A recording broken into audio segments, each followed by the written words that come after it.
Welcome to the Proteus Leader Show, a podcast for forward-looking leaders driving transformation in their organizations, within their teams, or for themselves.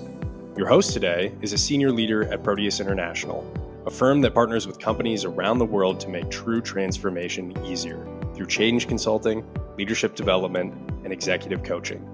If you're looking for fresh perspectives and practical insights you can take back to work today, you're in the right place. Enjoy the episode. Studies show that workplaces with high psychological safety have up to 50% better productivity and 76% higher engagement while reducing turnover by 27%. Why is feeling safe so important in today's organizations? Hi, everyone, and welcome back to the Proteus Leader Show. My guest today is Benita Fitzgerald Mosley, Olympic gold medalist and the new CEO of the U.S. Center for SafeSport. Benita was previously the CEO of Multiplying Good and of the Laureus Sport for Good Foundation, and has spent her career inspiring meaningful change and driving lasting results. Benita and I are going to be talking about why safety on all levels, physical, emotional, psychological, is essential in modern organizations, and how to create a safe environment that supports its members to succeed. So welcome to the show, Benita. Thank you, Erika. It's so good to see you. Oh, I'm so happy to have you here. I have had the joy and honor of collaborating with you in a lot of different contexts over the past 2 decades. And so I'm so thrilled to have the chance to talk with you about such a critically important topic, I think, especially now. Especially now. Let's jump in. So first question, these are big questions. Why is safety on every level such a necessary foundation for excellence? I wasn't a psychology major, but having been a leader for many years now, I've been introduced to Maslow's hierarchy of needs. The base of the pyramid is all your physiological needs, food and shelter and health and all that kind of stuff. But right above that on that pyramid is safety and security. It's so important for people to feel safe and supported in their life pursuits so that then they can focus on their career and family and love relationships and friendships. It is the baseline for individuals to be able to have a fulfilling and meaningful and successful life. For me, personally, I grew up in a family where my father was a guidance counselor, my mother was a teacher and administrator, and they were both loving parents, but I had not only them, but my mother was the youngest of 11 siblings. My dad was one of 8, so I had a total of 17 aunts and uncles around me, dozens of cousins on both sides, this loving family. And then my parents didn't live near necessarily their siblings, but we saw them all the time. But they had developed friendships with people in our community so that I looked at like surrogate mothers and fathers, and their children were like cousins to me as well. And so I always felt safe. I always felt supported and loved. When I achieved anything, it was like the whole village achieved it, right? Yeah. Before we had social media, the phones would light up and people would come and celebrate. And gosh, when I won my gold medal, and the people that came out, when I got to run the Olympic torch down Benita Fitzgerald Drive in my community. So I just felt this genuine love and care everywhere I went, in my community, in my school, in my family, in my extended family and friendships. And so for me, the success I feel like I've enjoyed in my life personally has also been because at the very basic need that was fulfilled for me, that safety. Yeah, what a wonderful example of just that web of safety that allowed you to not worry, to just do your best and achieve your best. Yeah. And even as an athlete, I may have experienced tangentially people having some challenges around safety with coaches and officials, etc. But for me personally, all my coaches just had the utmost respect for me and I for them. And I never felt any way unsafe with anybody that coached me. Oh, that's so fortunate. So then let's go to the dark side. In your experience, what happens when people don't feel safe in sports, at work, or in any environment? What happens in a person when what you're describing isn't there? Yeah, so I think when that basic need is not met, I think the first place that you feel it personally is this feeling of low self-esteem, this insecurity, this inability in many ways to take risks, to take chances, to dream big, to go after the things that you're dreaming.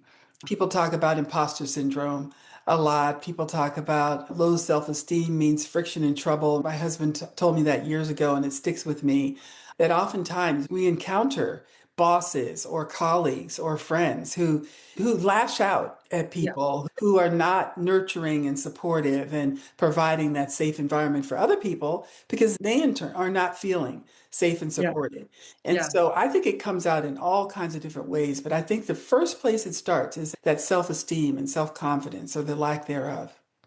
That makes all the sense in the world. So, this wonderful environment you grew up in that you're describing, where you just felt supported and free and safe. So, if somebody doesn't have that, it would make sense that what they would start to feel is self-protective. Yes. If the environment isn't taking care of me, I'm going to have to take care of myself. Yeah. And everything you're saying about taking risks and dreaming big, you can't do that if you're the one who's in charge of making sure that you're okay. Yeah, yeah. And honestly, we did a cultural audit in our organization recently, and this idea of psychological safety came to the fore in understanding some of the challenges that have developed because we've had three CEOs in less than a Yeah, year. I'm the yeah. third. And so with the change in leadership and changes of direction and it creates some insecurity Yes, among the yes. team and feeling an inability to really be fully themselves Yeah, and take those risks that we want employees to take as far as yeah, pushing the envelope to move the organization forward. We need your ideas, we need your innovation, we need you to push the envelope. And yeah. that takes a certain amount of risk to do that. 100%. When the leadership is changing and shifting and the Yeah, focus and priorities are changing and yeah. shifting.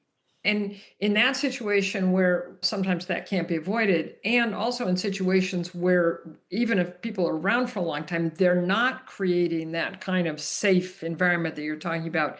And just exactly what you said, it turns out that one of the first things that goes away when people don't feel psychologically safe is their ability to be creative and innovative. Yeah. That is all about taking risks. And if you don't know what's going to happen. But if you step out of your comfort zone, you're not going to step out of your comfort zone. Or in some cases, if your hand has been Yeah, popped a couple of times, you've been yeah, shut down, or yeah, your ideas were not embraced.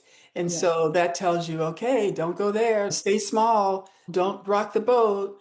exactly. So then this leads perfectly into my third question, which is we always say we're going to be practical in these podcasts. From your point of view, all this experience and now, being the CEO of SafeSport, what can leaders do starting right now to create an environment of physical, psychological, emotional safety in their organizations and in their part of an organization? Yeah, so I think it takes a lot. I do think that having that consistency in the leadership, people that you can count on to lead, having a clear vision and strategy for the organization that everybody can rally behind and focus on, understanding how what I do on a daily basis contributes to the Mm, overall success of the organization. So I'm understanding this too. Again, coming into this organization brand new, trying to peel back the onion of what's transpired yeah, recently and particularly over the past year as these leadership shifts have happened. What's the collateral damage as a result of that? And then rebuilding. And we've hired Proteus, not a commercial, but we have to help us do some stakeholder listening. And that data, both the internal stakeholder engagement as well as external, will help us lay the groundwork for this new vision and strategy for the organization that we'll build upon and execute the yeah, second half of the year and for the next year or two after that. And I think that gives people a solid foundation.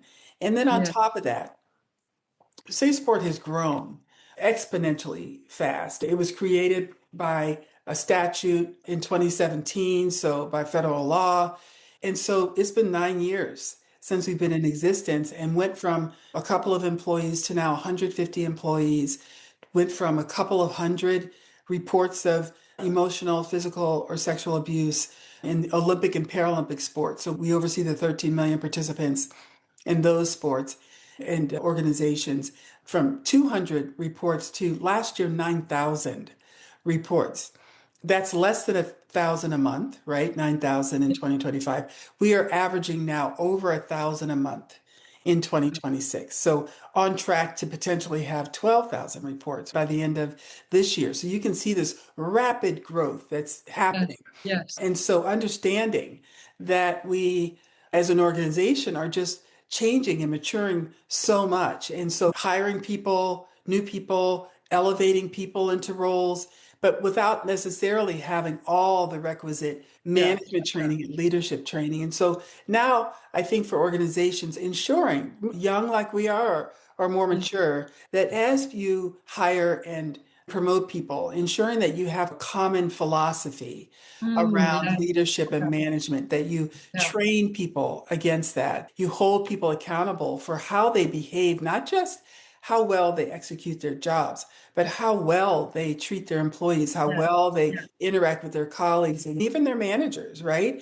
Because that's important. And then another thing I would say is just having a corporate wellness program that really undergirds the ability for people to give all they've got in the workplace, but to have the resources in case they encounter an area where they're not feeling so safe. They have an outlet, one, to express that. Is there some kind of either anonymous or direct feedback loop for employees to express that they're having some challenges so it gets to management and they can handle it? And then there's the ability to create these programs so that people can take advantage of them when they're not feeling so great. You have all kinds of EAP programs and making sure people feel good and ability to take the time off, whether it's sick leave or wellness time or PTO. So I think creating those environments in an organization is really important. I also wanted to pick up on one thing you said, because I think it's really important. You talk about how the incidence of reports of this kind of psychological or emotional or physical abuse are rising. And I assume that doesn't mean that it's happening more often. It means that people are more willing to say that say something. Yeah, and I think so. That's a big part. Now that you guys have been around for a little while, people are starting to trust and feel safe that, okay, if I report this, something positive will happen. I think that's an important thing too, just creating an environment where people can say difficult things. Yes, and so that's happening certainly in SafeSport. I do hope, in fact, that it's not more prevalent, but that they're feeling there's more awareness and more permission to speak up when you see something, say something, and then obviously when you experience something yourself. And we're definitely seeing an increase, and I would imagine that will continue. The challenge for us is to ensure that we have the appropriate resources to be able to continue satisfying the demand. As it's growing exponentially, our funding, unfortunately, hasn't grown exponentially. It's remained static. And part of my job is to uncover additional resources and funding for the organization where we may not have either had to do it before or didn't necessarily focus on that particular area. That's important to know too. Oh, thank you for sharing that. Oh, Benita, whenever we have any conversation, I always feel like, can we just keep talking for 3 hours? We can't. We always promise we'll keep it short and sweet. So I'm thrilled you're doing this wonderful work. I know we're just scratching the surface. So listeners, you can find out more about Benita and about the Center for Safe Sport at uscenterforsafesport.org. And I know that many of your listeners probably are parents of young people participating in sport, maybe even within the Olympic movement. And so you have participated, or your child has, or if you're a coach taking Safe Sport training, we thank you for your participation. And if you don't know about it and you are involved in some way, ensure that you get online, learn about it, and hold your organizations, teams, leagues accountable to being a part of this movement. Oh, that's great. Thank you. And also, listeners, to find out how Proteus supports leaders to create safer, better organizations, you can just go to proteus-international.com and click on what we do. So thank you so much, Benita. Thanks, Erika. And thank you, everyone, for listening. And until next time, here's to creating the life you truly want. Thanks for listening to the Proteus Leader Show. We hope you're leaving with ideas you can put to use on your team, in your organization, or in your own career. To learn more about how we support true transformation through change consulting, leadership development, and executive coaching, visit us at proteus-international.com. Until next time.